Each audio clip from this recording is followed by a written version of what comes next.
Bismillahirrahmanirrahim. Assalamualaikum warahmatullahi wabarakatuh. Apa kabar anak-anak ibu guru kelas 6 MI yang sholih dan sholihah?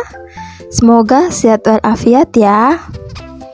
Anak-anak, kita akan belajar rangkuman materi Akidah Akhlak kelas 6 semester 1 sebagai persiapan SAS atau PAS yang meliputi bab 1, bersihkan hati dengan memohon ampun.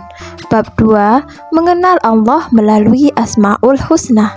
Bab 3, qadha dan qadarku. Bab 4, akhlakku. Dan bab 5, jauhilah akhlak tercela. Perhatikan dan amati sampai akhir video ya, supaya anak-anak paham dan mengerti. Jadi, jangan sampai terlewat. Sebelum mulai belajar, anak-anak duduk dengan baik dan awali dengan berdoa kepada Allah agar bisa belajar dengan baik. Rangkuman materi bab 1, bersihkan hati dengan memohon ampun. Istighfar. Istighfar adalah tindakan meminta maaf atau memohon ampunan kepada Allah.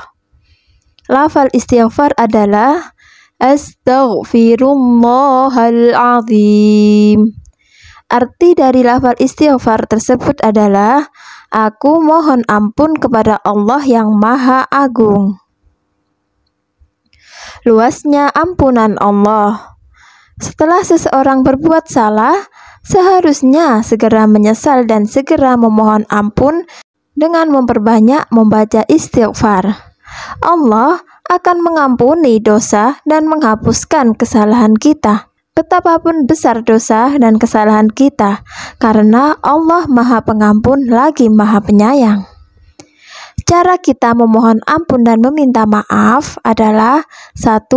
Jika kesalahannya kepada Allah, hendaknya memperbanyak membaca istighfar. Yang kedua, jika kesalahannya kepada sesama manusia, hendaknya membaca istighfar, kemudian bertemu dan meminta maaf secara langsung kepada orang yang bersangkutan dan mengembalikan hak-haknya. Rendah hati dan pemaaf. Rendah hati atau tawadhu merupakan suatu sikap menyadari keterbatasan kemampuan diri dan ketidakmampuan diri sendiri, sehingga seseorang tidak menjadi angkuh dan tidak sombong. Dengan sikap dan sifat rendah hati, seseorang akan lebih mudah menjadi seorang yang pemaaf. Rendah hati dan pemaaf. Ciri pada seseorang yang memiliki sikap dan sifat rendah hati dan pemaaf adalah 1. Tidak suka atau tidak berambisi menjadi orang terkenal. 2. Tidak merasa berat berterima kasih atas kebaikan orang lain dan tidak keberatan untuk memaafkan mereka yang telah berbuat salah. Dan yang ketiga, tidak segan dan malu bergaul dengan fakir miskin, bahkan membantu mereka.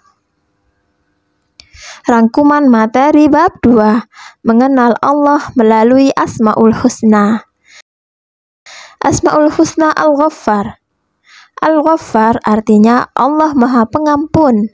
Allah menutupi dosa hamba-hambanya karena kemurahan dan keluasan ampunan Allah. Cara meneladani Asmaul Husna Al-Ghaffar dalam kehidupan sehari-hari dengan cara 1. Memaafkan orang-orang yang pernah menyakiti dan berbuat kesalahan kepada kita. 2. Menghilangkan kebencian dan dendam di dalam hati. Asmaul Husna Al-Afu. Al-Afu artinya Allah Maha Pemaaf, memaafkan semua kesalahan yang dilakukan oleh hambanya. Allah memaafkan dengan menghapus dan menghilangkan dosa-dosa hambanya sampai ke akar dengan tidak menimpakan hukuman atau sanksi kepadanya. Cara meneladani Asmaul Husna Al-Afu dalam kehidupan sehari-hari dengan cara 1. Selalu memohon ampun kepada Allah dari setiap kesalahan yang dilakukan setiap saat dan dimanapun berada. 2. selalu memaafkan kesalahan orang lain, bahkan sebelum diminta pasti telah memaafkan. Perbedaan Al-Ghaffar dan Al-Afu. Al-Ghaffar, Allah Maha Pemberi Maghfirah. Maghfirah adalah ampunan dosa, tapi dosa itu masih ada, sehingga Allah tidak menyiksa seseorang dengan dosa tersebut, tapi dosa itu masih ada. Kemudian, kalau Al-Afu, Allah Maha Pemberi Maaf. Dengan Al-Afu, Allah telah menghapuskan dan menghilangkan dosa yang dilakukan hambanya, seperti tidak pernah melakukan kesalahan.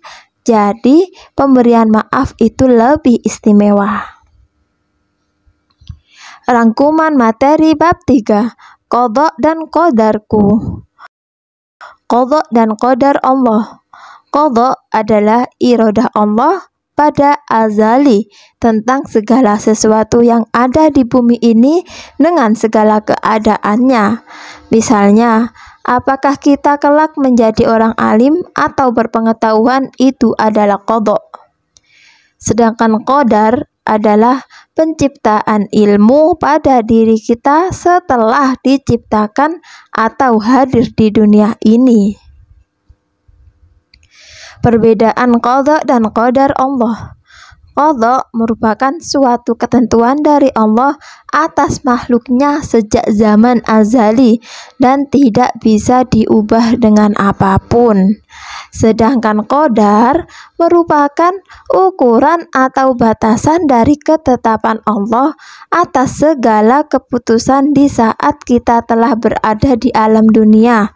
Dalam kata lain, qadar bisa diubah sesuai dengan usaha dan daya upaya kita dalam berusaha.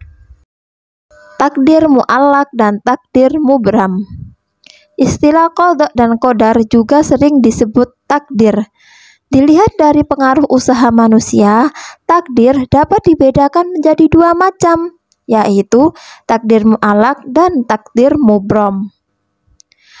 Takdir mu'allaq adalah takdir yang dapat diubah oleh usaha manusia, seperti orang yang sakit dengan berobat menjadi sembuh, orang yang bodoh belajar dengan tekun kemudian menjadi pintar, dan lain sebagainya. Sedangkan takdir mubram yaitu takdir yang tidak bisa diubah, sebagaimana contoh jenis kelamin manusia, kematian manusia, dan jodoh manusia, dan lain sebagainya. Rangkuman materi bab 4, Akhlakku. Pemaaf. Pemaaf berarti orang yang rela memberi maaf kepada orang lain. Sikap pemaaf berarti sikap suka memaafkan kesalahan orang lain tanpa sedikit pun ada rasa benci dan keinginan untuk membalasnya. Tanggung jawab. Tanggung jawab adalah kesadaran diri manusia terhadap tingkah laku dan perbuatannya yang disengaja maupun yang tidak disengaja. Cara membiasakan bersikap tanggung jawab ialah 1. Selalu ingat kepada Allah bahwa segala perbuatan yang dilakukan di dunia akan dimintai pertanggungjawaban kelak. 2. Siap menerima risiko apapun dari kesalahan yang dilakukan. Adil. Adil adalah meletakkan segala urusan pada tempat yang sebenarnya tanpa ada aniaya. Adil berarti seimbang atau tidak memihak dan memberikan hak kepada orang yang berhak menerimanya tanpa ada pengurangan. Orang adil selalu bersikap tidak memihak pada siapapun kecuali kepada kebenaran, bukan berpihak karena pertemanan, keluarga, saudara, persamaan suku, bangsa maupun agama. Bijaksana. Bijaksana artinya selalu menggunakan akal budinya dengan berdasarkan pengalaman dan pengetahuannya. Sikap bijaksana adalah sikap tepat dalam menyikapi setiap keadaan dan peristiwa serta persoalan yang ada, sehingga memancarlah keadilan, ketawaduan, dan kebeningan hati, serta menyelesaikannya berdasarkan kebenaran, dan tidak hanya mengikuti keinginan hawa nafsu saja. Cara untuk menjadi orang yang bijaksana diantaranya: 1. Tidak emosional atau mudah marah. 2. Tidak egois, yang berarti hanya menginginkan kebaikan untuk dirinya sendiri. Rangkuman materi bab 5. Jauhilah akhlak tercela. Pemarah. Marah adalah perubahan dalam diri atau emosi yang dibawa oleh kekuatan dan rasa dendam demi menghilangkan gemuruh atau rasa tidak terima di dalam hati.